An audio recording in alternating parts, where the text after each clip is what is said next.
نبی پاک صلی اللہ تعالیٰ علیہ وآلہ وسلم فرماتے ہیں میں نا جنت کا دروازہ کھولوں گا تو ایک عورت کو نا میں سبقت لے جاتے ہوئے دیکھوں گا، یعنی وہ جلدی سے جنت میں داخل ہو رہی.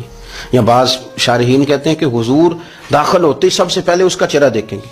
حضور فرمائیں گے تو پہلے ہی آ گئی بی بی جنت میں، حضور نے دروازہ کھولا تو جلدی سے نظر آئی، تو پہلے آ گئی. سب نے لکھا ہے کہ اس عورت کی شان یہ ہے کہ سب سے پہلے جنت میں گئی. میں نے حدیث پڑھی تو میں نے نیچے حاشیے میں لکھا، میں نے کہا میرا خیال یہ ہے کہ اس کی زیادہ شان یہ ہے کہ جنت میں اس کی سب سے پہلی ملاقات مدینے والے محبوب سے ہو گئی.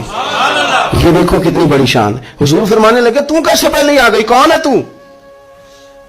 تو وہ کہنے لگی حضور میں بیوہ ہوں، میرے بچے یتیم تھے، میں نے ان کی خاطر نہ بیٹھی رہی، میں نے نکاح نہیں کیا، میں نے ان یتیموں کی پرورش کی، بیوہ بن کے زندگی گزار دی، ان یتیموں کے لیے بیٹھی رہی. اس کو جائز ہے، یہ کر سکتی تھی، لیکن اس نے سوچا کہ میں ان کی نگہبانی یتیموں کے لیے بیٹھی رہی. آج شان یہ ہے کہ مدینے والے کے لیے جب دروازہ کھلا ہے تو اس بی بی کو بھی رب کریم نے فوراً ہی جنت عطا فرما دی. یہ سب سے پہلے گئی. میں نے دیکھی ہیں ایسی عورتیں 23 سال میں بیوہ ہوئی پر عمر بچوں کے نام کر دی. اسے پتہ تھا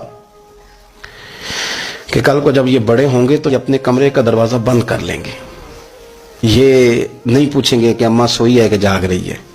ان کا آنا جانا الگ سے ہو جائے گا، ان کے تعلقات اپنے ہو جائیں گے. پر یہ بیٹھی رہی، یہ بیٹھی رہی. اس نے بچوں کو وقت دیا تو بچے تو کیا اس کو صلہ دیتے تھے، رب نے یہ صلہ دیا ہے کہ سب سے پہلے اسے جنت میں داخلہ عطا فرمایا.